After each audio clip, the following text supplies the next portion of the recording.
KTSM 9 News at noon starts right now.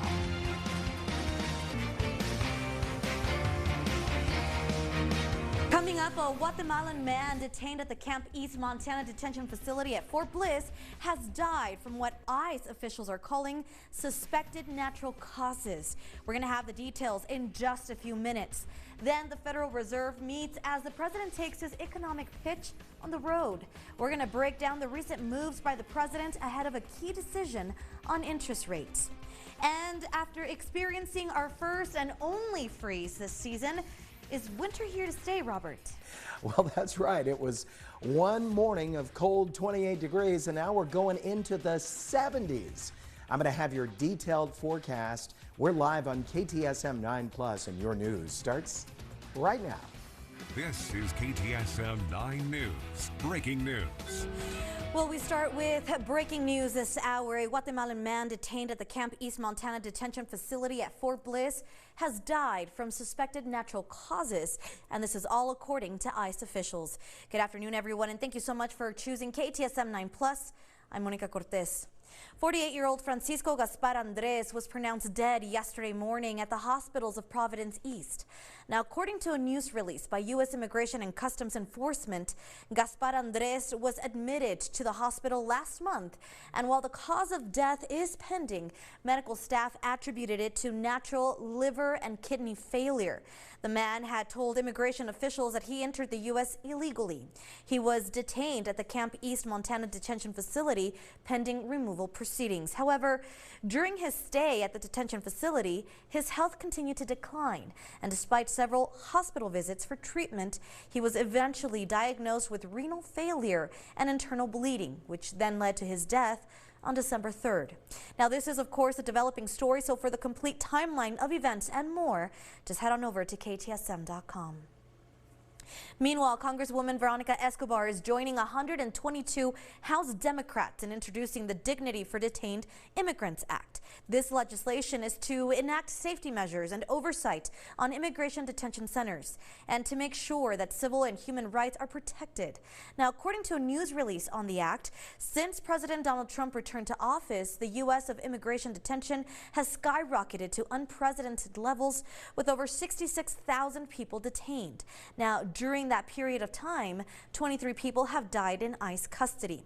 Among a list of requirements, the legislation would repeal mandatory detention, phase out the use of private detention facilities and jails over a 3-year period, and require the Department of Homeland Security to allow members of Congress to enter detention facilities for unannounced inspections. And the new legislation comes only one day after serious allegations were made against Camp East Montana, which is located on Fort Bliss property. Now, as we first told you yesterday, beatings, medical neglect, insufficient, and even rotten food are among the long list of allegations made against the migrant detention facility by several human rights groups, led by the ACLU in Texas. Now, it did detailed a news release. The groups summarized alleged horrific conditions, including beatings and sexual abuse by officers against detained immigrants. We did reach out to Senator John Cornyn and Congressman Tony Gonzalez about these accusations. Cornyn's team said that they were unavailable to speak, and we have not heard from Gonzalez's camp as of this newscast. And our very own Diana Castillo is speaking exclusively with the family member of one of the detainees who was allegedly abused at Camp East Montana. She's going to have a lot more coming up in our later newscasts. All right, let's go ahead and take you outside using our TechStock camera. So we do have a crash on I-10 Travel Information Center. This is in West El Paso. This is traveling west. So if this is your commute, just know that the traffic is going to be not great heading in that direction. So if you are heading towards the west side, there is quite a bit of backup stretching all the way past Aircraft. It's been like this for a few hours, so just keep that in mind as you're heading on out.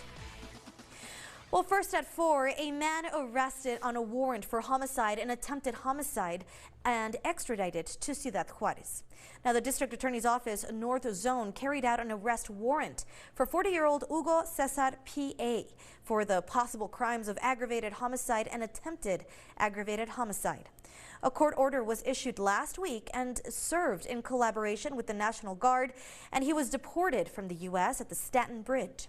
Now, the case will be taken to a hearing where an agent of the public ministry will formulate charges against him. All right, let's go ahead and pause from today's headlines and talk about the other big headline for today, which of course is our weather. Now, it was quite chilly. This was Monday morning, and it's kind of been nice. It was a little chilly last night as well, but this afternoon, not bad whatsoever. I didn't even have to bring my jacket. Yeah.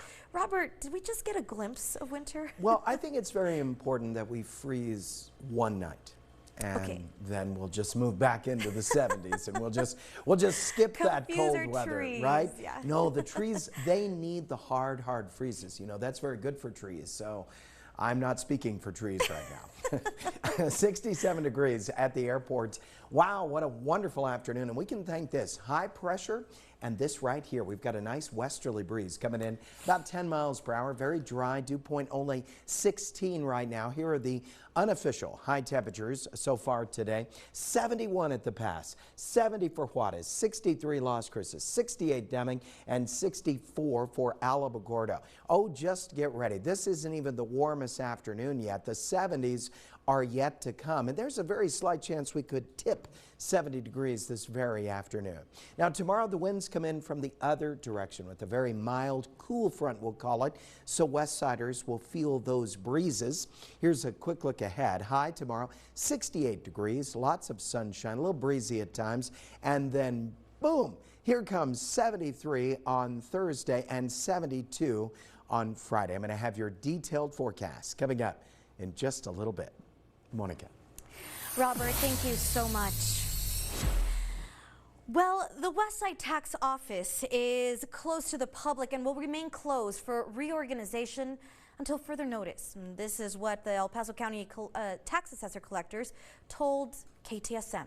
Now, as we first told you on KTSM.com, the closure took effect December 1st and followed rolling closures of county tax offices, including the one on the west side in November. Now, the community is urged to go to the other tax office locations, fully serve as deputy officers, or the Texas Department of Motor Vehicles for registration and titling services.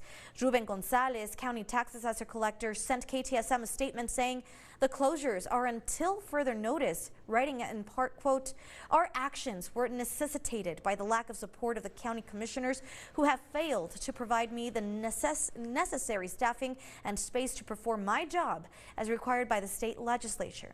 He goes on to say, "Until the Commissioner's Court provides me the needed resources, the office on our west side will be closed to the public to focus on dealer work. I have no choice, and it is not my desire to not provide our citizens with their needed services," end quote. Over to national coverage now. The economy continues to be a top issue for voters across the country, and the president is looking to address those concerns.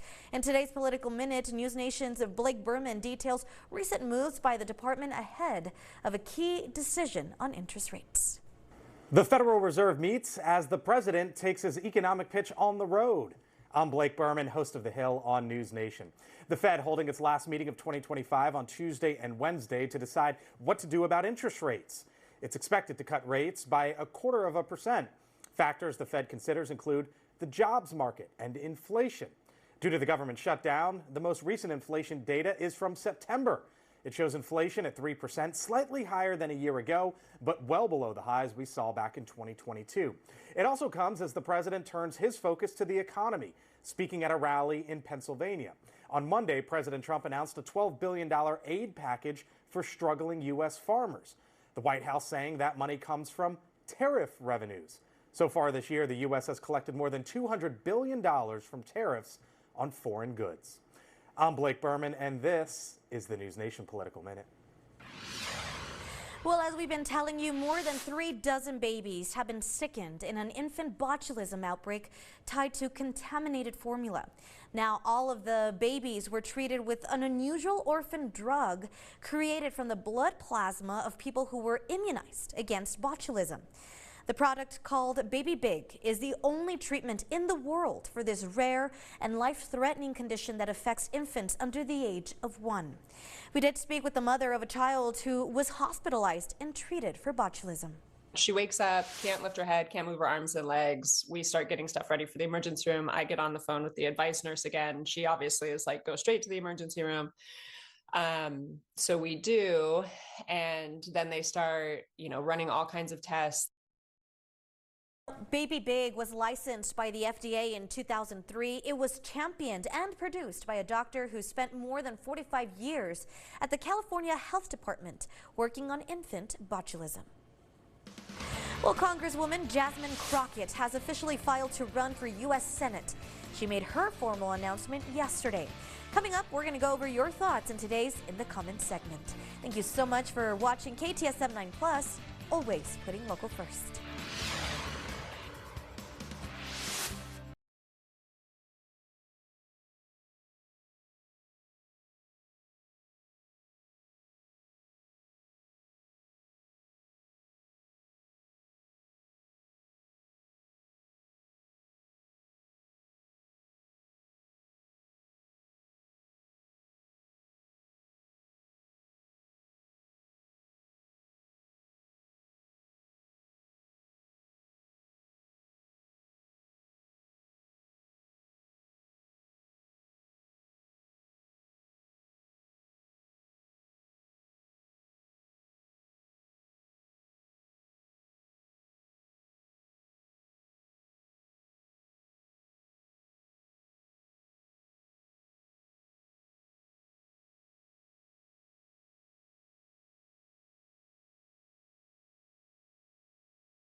Merry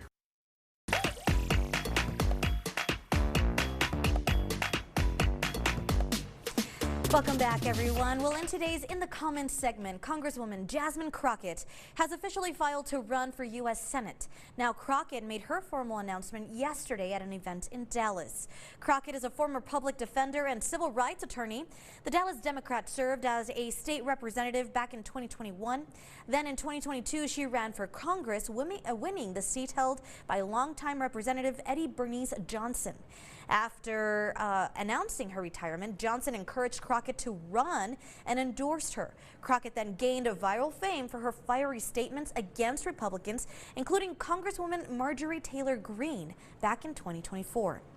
Now, we did share the story all over our social media pages, and a lot of you had lots you wanted to share with us. So we're going to start off with Erwin Malcolm, who writes, "Primary debates will be fun to watch." Meanwhile, Deanna Carr Glasgow writes, "I support Tellerico. I think he has the best chance to win in November." And Lorraine Gonzalez writes, "The truth always hurts when you are guilty, and this lady will get the truth." Now, yesterday, speaking to a room full of supporters, she said she originally planned to run for re-election to the House, but then she said the moment called for her to make a run for Senate. To read more about the Texas Senate race, simply visit KTSM.com. And here at KTSM, of course, we value your opinion and we want to hear more from you. So make sure you're following us on all of our social media platforms to keep in touch with us through the comments. Well, El Paso is getting a closer look at AI at La Nube Steam Discovery Center. Up next, when the new series will begin and who can be a part of it. Make sure you're staying with us here at KTSM 9+.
Your local weather authority, Robert Bettis, the Borderland's only certified broadcast meteorologist. It was cold this morning, but not as cold as 28 degrees on Monday morning.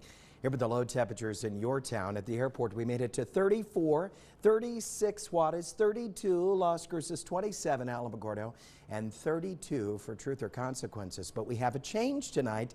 We have a little breeze. We have a westerly breeze coming in at about 5 to 10 miles per hour. And believe it or not, just a little bit of stirring of the wind can add a few degrees. So I think we'll be at about 38 tonight at the International Airport. Still cold, but not quite as cold. Here are the unofficial high temperatures so far today. 69 Van Horn, 70 for Juarez, 67 for us, 63 Las Cruces, and 68 for Deming. Very mild, beautiful afternoon. Let's compare to other towns in the southwest. Look at Dallas, out of the 50s, back up to 66, close to 70. Austin and San Antonio, 70. Del Rio, and 77 out in Phoenix. Satellite radar composite. A similar pattern. We've got this giant ridge of high pressure that stretches from Tijuana all the way over to Brownsville, and it is basically elevating the temperatures of Mexico and the southwestern United States. Tomorrow we get slightly cooler air in here, and the west siders will feel it because the winds shift directions. Instead of coming in from the west, they'll come in from the east, so a little breezy at times. 62 degrees. Temperature right now in Las Cruces. We've got a dew point at 14, so very dry. It'll be clear again tonight, but if you'll notice the general flow of these winds from the west, that's going to keep the temperatures up just a little bit, just a few degrees overnight tonight. Here are the temperatures in your neighborhood. Now, it will be clear tonight. We'll have that little bit of a breeze coming in from the west. Low temperature about 38 at the airport. Very similar down in the valley tonight. Here comes your exclusive 9-hour forecast for tomorrow. I've got the high temperature pegged at 68 with sunshine, a little breezy on the western slopes and the mountains. Your allergy forecast looks like this. 9s for the next 3 days. That's moderately high. Low temperatures tonight. 35 Alamogordo, 33 Deming, and 39 for Juarez, 65 Alamogordo tomorrow, 68 for Deming, 69 Juarez, and 66 for Van Horn. Tonight for you, Las Cruces, 35 degrees. Your low temperature this evening and clear tomorrow. Sunshine, really beautiful day. High temperature 66, way above normal. 38 our low temperature tonight at the International Airport, and then tomorrow 68 degrees with lots of sunshine. Now only KTSM gives you 9 full days of weather. We're going to really take off on Thursday. That high pressure ridge reaches its maximum, and 73 will be the high temperature that afternoon. 72 on Friday, 72 on Saturday, also warm. Then we cool down a bit on Sunday at 64. We'll stay in those 60s until we return to the 70s again next week. Don't go anywhere. More KTSM 9 News coming up in just a moment.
Welcome back, everyone. Well, in more local news, the annual Iron Summit Leadership Conference is coming to downtown El Paso this week. Fort Bliss leaders will be at Abraham Chavez Theater to hear from a series of guest speakers that hope to give them a sense of purpose. Now, we spoke with one of the event organizers who goes more into depth about this event. Take a listen. I think it's awesome that we're down here in El Paso, having the opportunity to do this event within the community. But also, I think it's also important that we're bringing people from outside the community, which we've got a lot of speakers. Some will be virtual, and we'll get to hear those different perspectives, and we'll get to see what they can offer us as leaders and then what we can bring back to our formations. And so that's what makes this event exciting. Now, he goes on to tell us about the event that it's also an opportunity for Fort Bliss service members to dive into the charm and hospitality of our city. Well, Paso is getting a closer look at AI through the world of Minecraft. La Nube Steam Discovery Center is hosting a workshop series they're calling Minecraft Hour of Code Generation AI. Now, the Microsoft Director of Public Affairs says that the event is about giving every student a chance to see themselves as a creator in a digital world. The series will start in 2026, happening every third Saturday of the month at 1 in the afternoon. Well, you can now get a jump on celebrating New Year's early this year with the Plunge into the New Year event at Escarate Pool. This fun, family-friendly experience invites El Pasoans to dive into the chilly waters at the pool and start 2026 with excitement and energy. The event will be from 1 to 3 p.m. on Saturday, December 20th. It will begin with an initial group plunge at 1 p.m., followed by open plunging for the remainder of the hour. Well, don't go anywhere. We still have another half hour of news and weather coming your way. This is KTSM 9+.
Welcome back to KTSM 9 Plus. I'm Monica Cortez. The El Paso County Sheriff's Office has arrested a man in connection to Saturday's deadly crash in Montana Vista that killed one person and injured two others. So according to El Paso County Sheriff's Office, 29-year-old Gerard Nelson has been arrested and is facing 1 count of intoxication manslaughter with the vehicle and 2 counts of intoxication assault with the vehicle. Now, as KTSM first told you, the incident happened Saturday around 3:45 in the afternoon on Montana near Desert Meadows. According to the affidavit that we obtained, investigators say Nelson ran a red light, hitting a black Ford Focus. The impact was so severe that the Ford Focus's tires broke off and became embedded in the other vehicle. Its engine broke off and hit a utility pole, others 7 feet high. Now, the passenger of the Ford Focus was ejected from the vehicle. 2 other passengers were transported to a local hospital with serious injuries, and the sheriff's office says 60-year-old Lucia Villa died from her injuries.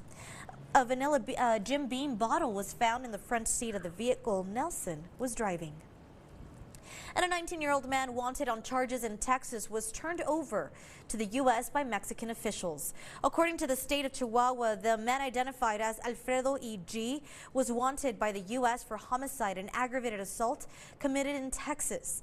The state of Chihuahua says that the suspect was captured as a result of a binational coordination. He was handed over to American authorities at the Staten International Bridge. And a group representing U.S. immigration lawyers says the new asylum ban on migrants from 19 countries is unnecessary and won't help national security. The Trump administration implemented the ban, which affects all current and pending asylum cases for people from those countries after the shooting of 2 West Virginia soldiers over in Thanksgiving. Ben Johnson of the American Immigration Lawyers Association says the new policy will add to the 3.4 million backlogged immigration cases and will cause migrants who have already been vetted to undergo more screening and years of waiting. These policies don't just disrupt paperwork, they derail lives. They separate residents, separate families, destabilize workplaces, leave employers scrambling, and send a message to longtime residents who have done everything the government has asked of them that they are expendable. Now, Johnson's group today released a policy brief that is critical of those new policies. They're asking Congress to oversee the vetting process to ensure it happens in a, quote, timely manner, end quote. A link to the brief and a list of the countries affected can be found at borderreport.com. Well, over to our Austin newsroom, more Texas students are joining Charlie Kirk's conservative group, Turning Point USA. That's an organization that advocates for conservative politics in school. Jayla Washington has this story. Excited high school and college students on the front steps of the governor's mansion, taking photos and proudly representing chapters of conservative nonprofit Turning Point USA from across the country. Noah, how old are you? Where are you from? I'm 18. I'm from Lubbock, Texas. Noah, a student at Trinity Christian High School, is one of several who recently joined TPUSA, which promotes conservative politics and values in schools. It just means Charlie's legacy couldn't be silenced with a bullet. Charlie Kirk founded the group and has been credited for reaching more conservative young voters. He was shot and killed while out making an appearance on a college campus in September. And on Monday, TPSA announced that since his death, more chapters have been created, reaching more young students. We were only on 1,200 high schools the day that he passed. I am proud to report that 3 months later, we are now on 3,000 high schools across the country. Governor Greg Abbott says 500 of those are on Texas high schools alone.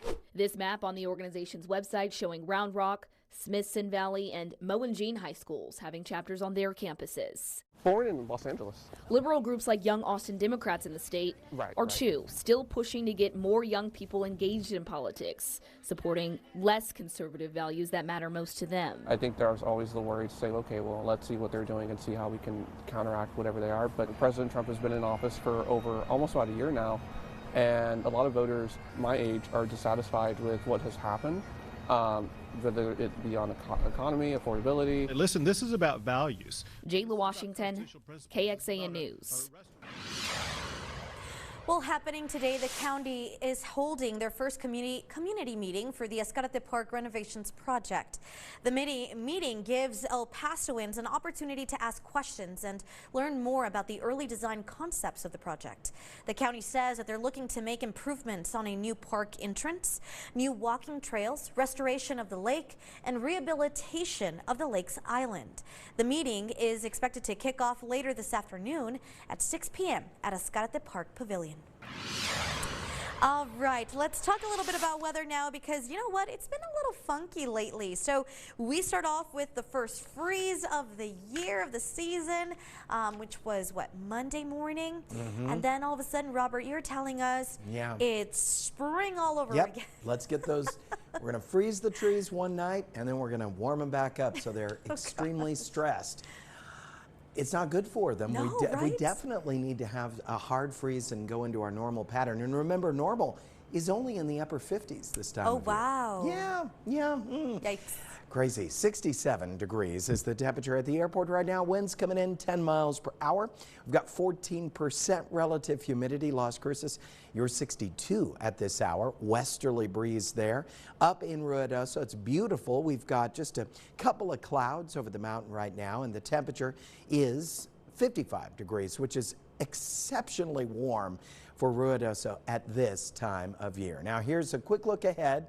Tomorrow, 68 degrees, a little breezy at times on the western slopes of the mountains, and then that high pressure really asserts itself Thursday and Friday, raising us to 73 on Thursday, 72 on Friday. As we cruise into the weekend ahead, we come down a little bit on temperature, still a warm Saturday, but then boom, we're going back even warmer by the end of next week. What is going on?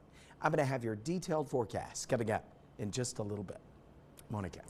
Robert, thank you so much. Well, a Senate committee today held a hearing on protecting children online amid growing concerns about the harms of social media and AI for kids. Washington correspondent Maddie Beer-Temple has the story. Give anything to have my son back. Tamia Woods lost her 17-year-old son James to suicide. She testified before senators Tuesday that someone online blackmailed him, threatening to send sexually explicit images of him to friends and family unless he sent money. Though he died by suicide, let me be clear. He was murdered. That online encounter, known as sextortion, was the focus of the Senate committee's hearing, examining the new ways predators are targeting children online. The imagery, the videos, the chats that we are seeing and reading are the most graphic that I have ever seen in my 20-year history. Lauren Coffrin with the National Center for Missing and Exploited Children says there's been a massive increase in new kinds of child exploitation. Reports of these brutal victimizations grew by 200% last year and continue rising. But former Assistant U.S. Attorney Jessica Smolar says the law and sentencing guidelines haven't kept up. Existing statutes do not adequately address the full scope or severe harm of these crimes. That's why Senators Chuck Grassley and Dick Durbin introduced new bills to specifically address online sextortion and update sentencing guidelines. I think that's something we can all work on together. Durbin and Grassley's bills are among several that address social media, AI chatbots, and holding platforms accountable. Senator Lindsey Graham is calling for the Senate to spend a week working on those bills and potentially voting on one big package. Are we all talk, or are we willing to act? Do y'all like that idea? I sure do. Great idea. In Washington, I'm Maddie Beer-Temple. Well, over to our health alert now. Soybean oil could actually increase risk for obesity, as well as type 2 diabetes, ulcerative colitis, and dementia. This is all according to a new study published in the Journal of Lipid Research. And officials say soybean oil, which is labeled in stores as vegetable oil, contains omega-6 fatty acid. Researchers are saying that the acid is perfectly safe. Consuming too much could actually increase chances for several health conditions. Soybean oil is found in many ultra-processed foods. And the Advisory Committee on Immunization Practices voted 8-3 to end the long-standing recommendation that all babies in the country get the HEPB vaccine on the day they're born, reversing decades of CDC guidance and goes against widespread public health consensus. Natasha Zovis has more. The panel is recommending that women who test negative for Hep B can decide with their doctor on whether their baby gets the birth dose, suggesting that the first dose be delayed until at least 2 months of age. Now, some public health officials worry that this reversal means we are losing a universal safety net. Hep B is an incurable infection that can lead to liver disease, cancer, and death.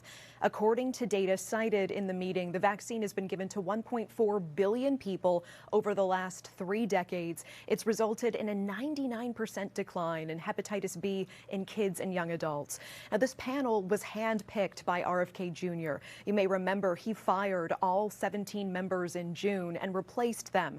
The panel now includes some members who are considered controversial or skeptical of vaccine science. The committee was clearly divided on the issue. Those who voted no say that ending the universal birth vaccine will put kids at risk, and there just isn't data to support making that change. Other panelists agreed to study the data but still voted yes on altering the recommendation. Take a listen. I think that the intention behind this, that parents should carefully think about whether they want to take the risk of giving another vaccine to their child. If we deviate from the current recommended immunization schedule, which we have shown, or the CDC has shown, is beneficial, there is no evidence of harm. You cannot say this is 100% without risk.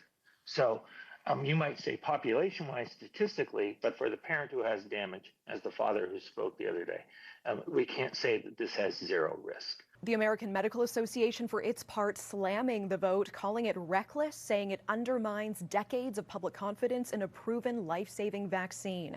And it's also catching the attention of Congress, specifically Bill Cassidy, a Republican senator who's also a liver doctor. He was a key vote in confirming RFK Jr., and he's taking to X, saying the recommendation is a mistake. He added, "This makes America sicker," and he is now calling on the CDC director to not sign the new recommendation. Now, it's very important to note that the committee only makes the recommendation. Acting CDC Director Jim Onel still has to sign it. Now, he is a biotech investor from Silicon Valley and not a physician. All right, well, coming up, beatings, neglect, and rotten food are among the list of allegations made against Camp East Montana, the migrant detention facility on Fort Bliss. We're going to go over your thoughts on this topic in our In the Comments segment. Thank you so much for tuning in to KTSM 9+, putting local first.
local. Your local weather authority, Robert Bettis, the Borderland's only certified broadcast meteorologist. Our sense of duty told us to wear cranberry today. I know, we're matching. Yes, we are.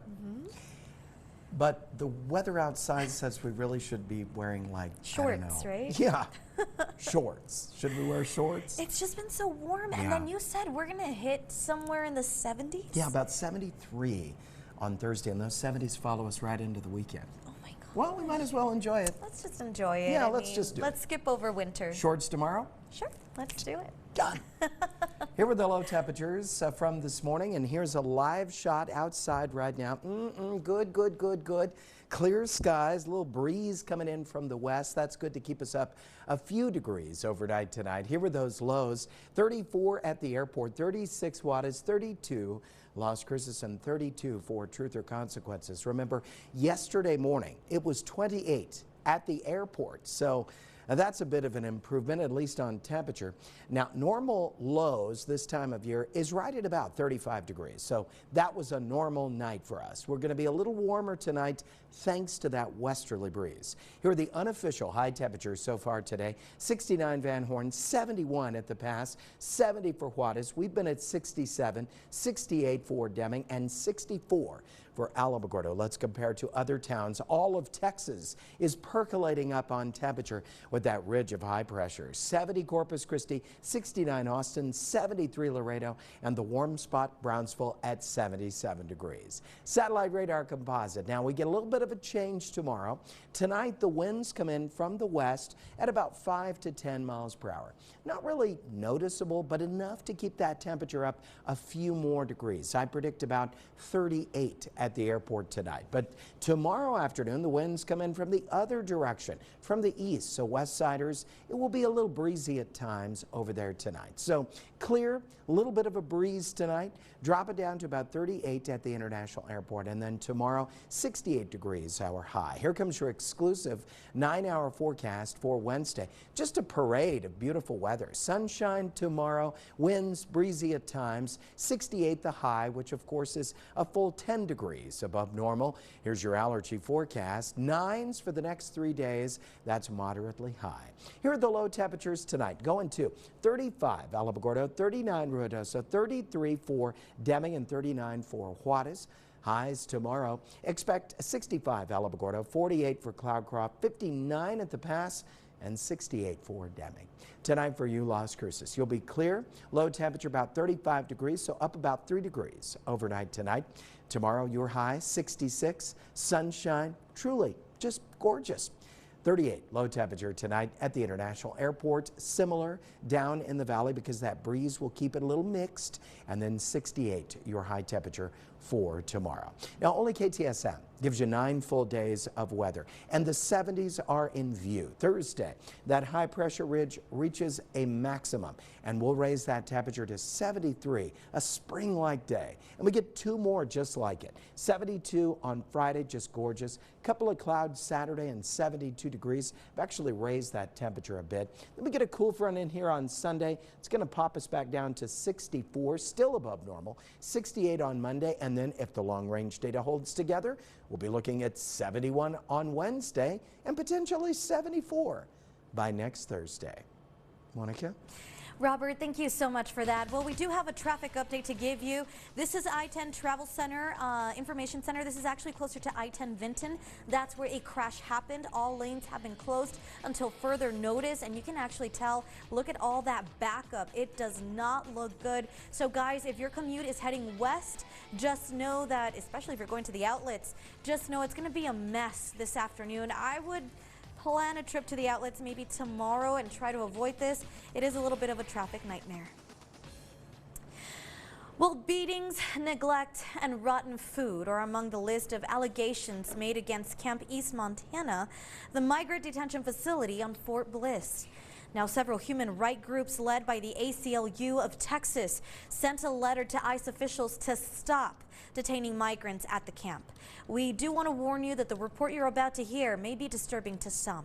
Now, you may remember the camp opened on Fort Bliss last summer. It's set to be the largest migrant detention facility in the country. The groups, including the ACLU and the Texas Civil Rights and Human Rights Watch, sent a letter to ICE officials detailing accounts of just horrific conditions, including alleged beatings, medical neglect, insufficient food, and sexual abuse by officers. We did share the story all over our social media accounts, and lots of you had lots of thoughts you wanted to share. So we're going to start off with Andy Von Wistern, who writes, having worked at an immigration camp, I can assure you that they are being pampered, unlike military veterans living on the street. Norma Cadena says, I believe it. They are human beings, not animals. And Joe Wilson writes, however bad it looks, it's better than where they came from. Now, we have reached out to Senator Cornyn and Congressman Tony Gonzalez about these accusations. Cornyn's team said that they were unavailable to speak, and we have not heard yet from Gonzalez's camp as of this newscast. KTSM's Diana Castillo is speaking exclusively with the family member of one of the detainees who was allegedly abused at a Camp East, Montana. She's going to be having more details coming up in our later newscasts. And here at KTSM, of course, we value your opinion and we want to hear more from you. So make sure you're following us on all of our social media platforms to keep in touch with us through the comments. Don't go anywhere. We'll be right back after this quick break.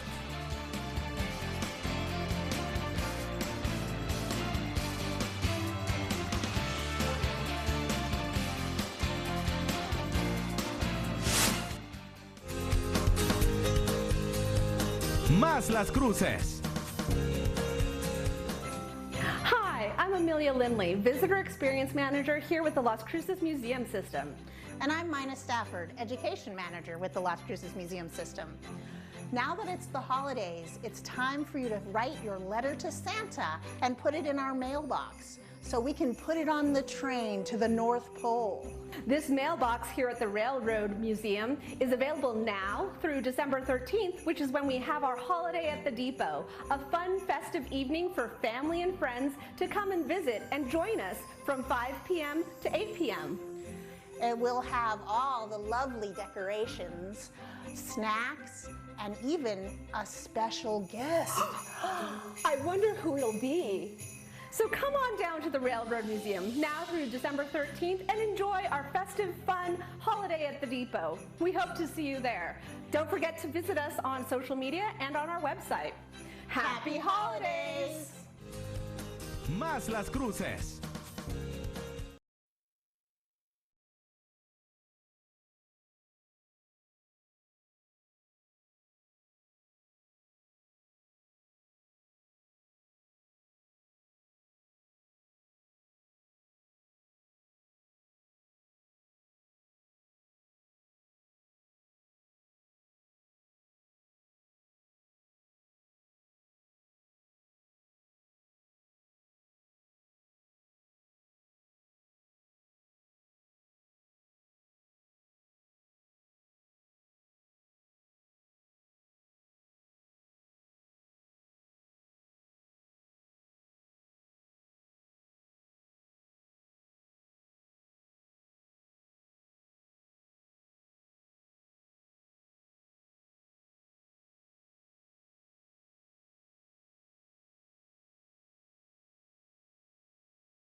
Last look at the forecast. High temperature tomorrow, 68 degrees and sunshine. High pressure building up. 73 on Thursday, 72 Friday, 72 as well on Saturday. Beautiful day.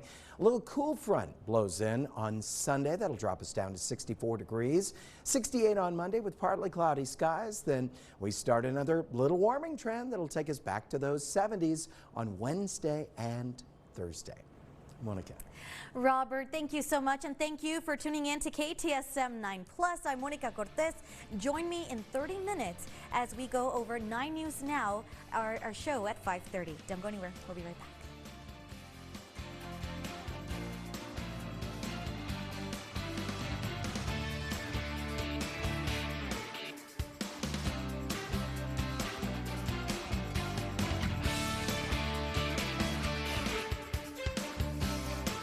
Hair and wardrobe provided by